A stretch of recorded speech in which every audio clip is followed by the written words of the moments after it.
اگر کوئی اس سے لڑنے کے بارے میں سوچتا تو اسے منہ کی کھانی پڑتی، اس لیے کوئی بھی اپنی زندگی داؤ پر نہیں لگانا چاہتا تھا اور اس کے قریب نہیں جاتا تھا۔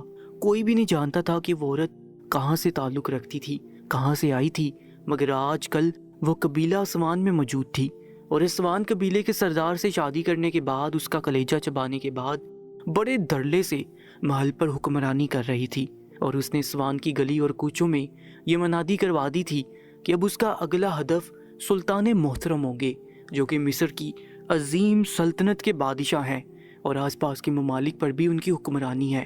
وہ عورت شاید سلطان محترم کے بارے میں اچھی طرح سے جانتی نہیں تھی، یا جانتے ہوئے بھی اس نے اس طرح کی منادی کروائی تھی کہ جو بھی سلطان محترم کو لا کر اس کے قدموں میں ڈیر کرے گا، وہ شخص کو بے شمار انعام و کرام سے نوازے گی، اور اس کے ساتھ ایک حسین رات بھی گزارے گی، کیونکہ سلطان محترم کو پکڑنا اتنا آسان نہیں تھا، اور اگر کوئی شخص اتنی جرت کرتا بھی تو وہ واقعی قابل ستائش شخص تھا، اور اس قابل تھا کہ اس خوبصورت دوشیزہ کا ایک رات کا ہم سفر بننے کا اہل ہو سکتا، کیونکہ چاہے وہ حسین شہزادی کس قدر ظالم اور شفاق تھی، مگر پھر بھی دل پھینک مرد اس عورت کے حسن کے دل دادا تھے، کیونکہ وہ کسی حسن کی دیوی سے کم نہ تھی، اور اس کے ساتھ رات گزارنے کو بےتاب تھے، کیونکہ وہ جہاں سے بھی گزرتی تھی بہت ساری نگاہیں اس کے اوپر اٹھتی اور جھکنا بھول جاتی تھی۔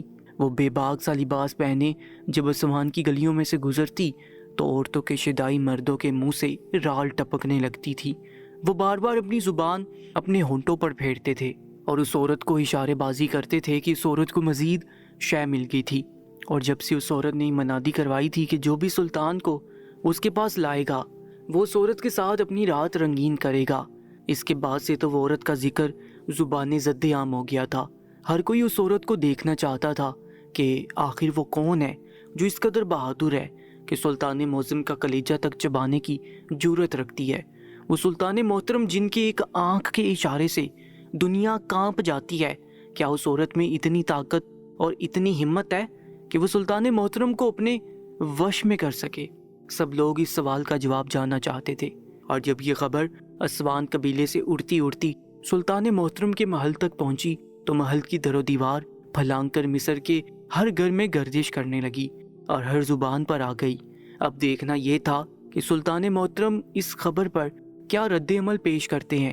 سب کو یقین تھا کہ ضرور اس عورت کو 2 یا 3 دن میں زنجیروں سے باندھ کر محل میں لایا جائے گا، اور اسے اس گستاخی کی سخت سے سخت سزا سنائی جائے گی، اور اسے زندان میں قید کیا جائے گا، کیونکہ سلطان محترم سے آج تک اس قدر گستاخی کسی نے نہیں کی تھی، نہ ہی کسی کی جرت تھی، اور وہ تو ایک عورت تھی، چاہے وہ کتنی ہی طاقتور ہوتی سلطان محترم کی جاہ و جلال کے آگے کانپ کر رہ جاتی۔ سلطان محترم اس وقت اپنے دربار میں بیٹھے تھے اور اپنے درباریوں کے مسئلے مسائل سننے میں مشغول تھے۔ معمول کی کارروائی جاری تھی، کچھ بھی غیر معمولی پن ابھی تک سامنے نہیں آیا تھا کہ اچانک دربار میں ایک شخص جو کہ نقاب پوش تھا داخل ہوا۔ سلطان محترم نے دور سے ہی اس شخص کو پہچان لیا تھا، چاہے وہ نقاب کے اندر تھا، مگر سلطان محترم جانتے تھے کہ وہ قبیلہ اسوان سے آیا ہے اور ان کا بہت ہی خاص جاسوس ہے، اور وہ کئی عرصے تک قبیلہ اسوان میں رہ کر وہاں کے حالات و واقعات کی خبر سلطان محترم کو دے جاتا تھا۔ وہ ایک انتہائی بااعتماد اور قابل بھروسہ شخص تھا۔ سلطان محترم ایک دم سے اپنی نشست سے کھڑے ہو گئے اور آگے بڑھ کر اس شخص کا مصافحہ کیا اور اسے نشست خاص پر بیٹھنے کا کہا، مگر اس نے ادب سے سر جھکا لیا۔ سلطان محترم کی دونوں ہاتھ چوم کر آنکھوں پر لگا لیے اور کہا کہ میرے سلطان عظیم، بے شک ایک دنیا آپ کے نام اور آپ کی جاہ و جلال سے واقف ہے، کیونکہ آپ کی فتح کے عظیم کارنامے ملکوں پھیلے ہیں، اور عراق میں اپنی فتح کے جھنڈے گاڑنے کے بعد تو آپ اور بھی زیادہ زبان زد عام ہو گئے ہیں۔ ہر گلی اور چوراہے کا بچہ آپ کو جانتا ہے، آپ سے محبت کرتا ہے اور آپ کی جاہ و جلال سے خوف زدہ بھی رہتا ہے، مگر میں آج آپ کے لیے ایک ایسی خبر لایا ہوں جسے سن کر مجھے اندیشہ ہے کہ ہر شخص کی آنکھوں میں یہ سوال آئے گا کہ آخر اس قدر جرات اور بے وقوفی کس نے کی ہے، اور آپ کی ذات کے حوالے سے اس قدر گستاخی آخر کس نے کی ہے۔ میں تو یہ خبر بتانا بھی آپ کی شان میں گستاخی سمجھتا ہوں، مگر میرا یہ فرض ہے کہ میں اپنے سلطان محترم کو ہر وہ بات بتاؤں جو قبیلہ اسوان میں گردش کر رہی ہے اور جس کا تعلق آپ کی ذات سے ہے۔ سلطان محترم اپنے مخبر خاص کی بات سن کر تھوڑے سے حیران ہوئے تھے۔ آخر ایسی بھی کیا بات ہے جس کے لیے وہ اس قدر لمبی تمہید باندھ رہا ہے؟ بالآخر سلطان کے پوچھنے پر اس نے اس عورت کے بارے میں سب کچھ سلطان محترم کی گوش گزار کر دیا کہ وہ کس قدر گستاخ اور بے باک عورت ہے۔ خدا نے اسے حسن کیا دے دیا، وہ تو پوری دنیا کو اپنا غلام ہی سمجھنے لگی ہے، اور آپ کی ذات کے بارے میں اس نے منادی کروائی ہے کہ جو بھی سلطان محترم کو مجھ تک لائے گا میں اس کے ساتھ اپنی راتیں رنگین کروں گی اور اسے بے پناہ دولت سے نواز دوں گی، کیونکہ اس بے حیا عورت نے کئی سلطانوں کا کلیجہ چبایا ہے اور ان کے محل اور خزانوں پر قبضہ جما لیا ہے، جس کی وجہ سے اس کے پاس بے پناہ دولت اور طاقت آ چکی ہے، اور اسی نام نہاد طاقت کے بل بوتے پر اس نے آج آپ کا نام بھی لے لیا ہے کہ اس کا اگلا ہدف سلطان محترم کی ذات ہوگا۔ سلطان محترم جیسے جیسے اپنے مخبر حاض کی بات سنتے جا رہے تھے ویسے ویسے ان کے ماتھے پر بل پڑتے جا رہے تھے، کیونکہ ایسی خبر تو انہوں نے آج تک نہیں سنی تھی، اور ایسی گستاخی ان کی ذات کے حوالے سے آج تک کسی نے نہیں کی تھی۔ انہوں نے اپنے مخبر حاض کے کندھے پر ہاتھ رکھ دیا اور کہا کہ میں تمہارا شکر گزار ہوں کہ تم نے مجھے سب سے پہلے آگاہ کر لیا تاکہ میں اپنی تیاری کر سکوں۔ میں آج ہی مصر کے لیے روانہ ہوں گا اور خود اس عورت سے جا کر ملوں گا کہ آخر اس قدر جرأت مند عورت کون ہے اور اس کا تعلق کس قبیلے سے ہے۔ کہیں وہ بہت بڑی جاسوس تو نہیں جو اس خبر کی آڑ میں مجھے پکڑنا چاہتی ہے؟ اگر ایسی بات ہے تو میں اسے کڑی سے کڑی سزا دوں گا، کیونکہ قبیلہ اسوان بھی ہماری عظیم سلطنت کا حصہ ہے، اور اس قبیلے میں اس قدر غلط کام ہو رہے ہیں یہ مجھے بالکل بھی گوارا نہیں۔ درباریوں کو تو جیسے یہ خبر سن کر سانپ سونگھ گیا تھا اور وہ تھر تھر کانپ رہے تھے، مگر سلطان محترم کے چہرے پر اطمینان تھا، جیسے انہیں اس خبر سے اتنا خاص فرق نہیں پڑا ہو، کیونکہ وہ اپنی زندگی میں اس سے بڑے بڑے مسئلوں سے نمٹ چکے تھے۔ وہ اس مسئلے کا بھی کوئی نہ کوئی حل ضرور نکال لیں گے۔ انہوں نے اپنے سپاہیوں کی طرف دیکھا اور ان کو اشارہ کیا۔ یہ اشارہ ایسا تھا کہ وہ فوراً سے پہلے تعینات ہو گئے، کیونکہ سلطان محترم قبیلہ اسوان کے سفر پر نکلنے والے تھے، مگر اس سے پہلے انہیں کسی سے اجازت لینی تھی، اس ہستی سے جس سے وہ بے پناہ محبت کرتے تھے۔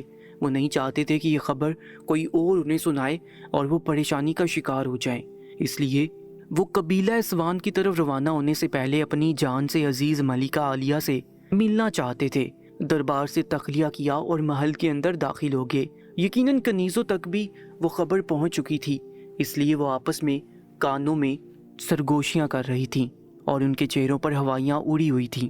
جیسے ہی انہوں نے سلطان محترم کو حرم کے اندر داخل ہوتے دیکھا، ایک دم سے چوکنی ہو کر کھڑی ہو گئیں اور ادب سے ان کو سلام کرنے لگی، مگر یوں لگتا تھا جیسے وہ اپنے چہرے پر سے پریشانی کے آثار مٹانے میں ناکام رہی ہو۔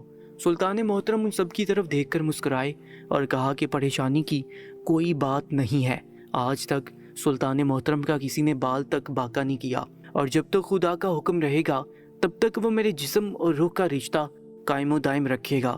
بے شک اس کے حکم سے ہی ساری کائنات کا نظام چل رہا ہے، اور میری جان اور میری زندگی بھی اس کے ایک اشارے اور اس کے ایک کن کی مار ہے۔ یہ کہتے ساتھ ہی سلطان محترم حرم کے اندر داخل ہو گئے۔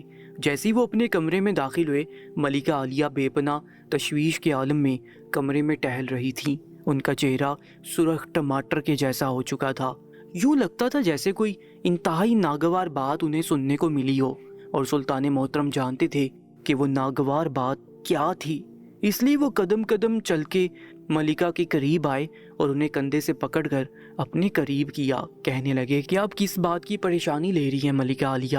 سلطان محترم کے اس سوال پر ملکہ عالیہ ایک دم بھڑک اٹھی، کہنے لگی ایک عورت میں اتنی جرأت نہیں ہونی چاہیے کہ وہ یوں کسی مرد کو للکارے، اور مرد بھی وہ جو کہ ایک عظیم الشان سلطنت کا مالک ہے، انسانوں سے لے کر چرند پرند کی اس کی ملکیت اور حاکمیت کو تسلیم کرتے ہیں، کیونکہ اللہ تعالیٰ نے اسے دنیا میں یہ مقام عطا کیا ہے جو ہر کسی کے نصیب میں نہیں آتا۔ پھر بھی اس عورت کی اتنی جرأت کہ وہ اس قدر آپ کے ساتھ گستاخی کرے، میں اگر اس کے سامنے چلی جاؤں تو اس کا منہ نوچ لوں گی، بلکہ اس کا کلیجہ نکال کر آپ کو پیش کروں گی۔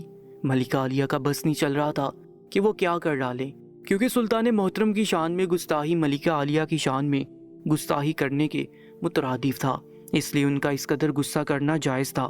سلطان محترم اپنی ملکہ کو دیکھ کر مسکرانے لگی اور کہا کہ جب یہ خبر سن کر مجھے کوئی پریشانی نہیں ہوئی تو آپ کیوں خواہ اپنی جان ہلکان کرتی ہیں؟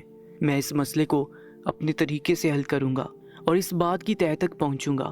آخر وہ عورت ایسا کیوں کرتی ہے؟ اس نے اب تک 5 سرداروں اور بادشاہوں کے کلیجے چبائے ہیں اور اب مجھے اپنے قدموں میں ڈھیر کرنے کو کہا ہے۔ مگر آپ پریشان مت ہوں، میں صورتحال کی تہہ تک پہنچ کر آپ کو خبر کروں گا، کیونکہ اس وقت تو مجھے قبیلہ اسوان کی طرف نکلنا ہوگا۔ میں اپنے کسی بھی مخبر اور جاسوس پر اس قدر بڑی ذمہ داری نہیں ڈال سکتا کہ وہ اس بات کی تہہ تک پہنچے کہ آخر معاملہ ہے کیا، وہ عورت کہاں سے آئی ہے اور وہ یہ سب کچھ کیوں کر رہی ہے۔ ان دونوں سوالوں کے جواب مجھے وہاں جا کر معلوم ہوں گے، اس لیے آپ بالکل بھی پریشان مت ہوں، میں جلدی آپ کے پاس واپس لوٹ کر آؤں گا۔ سلطان محترم نے ملکہ عالیہ کے کندھوں پر دباؤ ڈالا اور انہیں تسلی دی، مگر ملکہ عالیہ کہنے لگی کہ اگر آپ کو کچھ ہو گیا تو میں کہاں جاؤں گی میرے سلطان؟ اور سلطان محترم ایک دم ہنسنے لگے۔ ایسا کبھی کبھار ہی ہوتا تھا کہ وہ ملکہ عالیہ کی کسی بات پر ہنستے تھے، ورنہ تو وہ زیادہ تر مسکراتے ہی تھے۔ کہنے لگی آپ پریشان مت ہوں، اگر اس عورت کے ہاتھ میں میری زندگی کا خاتمہ لکھا ہے تو یہ سب کچھ خدا کے حکم سے ہونا طے ہے، تو میں اپنی قسمت کو بدل نہیں سکتا، مگر میں اس معاملے کی تہہ تک ضرور جاؤں گا، آپ میرے حق میں دعا کیجیے گا۔ اس سے پہلے کہ سلطان محترم رخصت ہوتے، ملکہ عالیہ ایک دم سلطان کے سامنے آ گئی، کہنے لگی کہ کیا مجھے بھی اپنے ساتھ لے کر جا سکتے ہیں؟ کیونکہ ایک عورت ہی عورت کو اچھی طرح سمجھ سکتی ہے۔ میں اس عورت سے ملنا چاہتی ہوں، ایک عام عورت بن کر، تاکہ اس کا راز جان سکوں، کیونکہ مجھے راز اگلوانے کا ہنر آتا ہے۔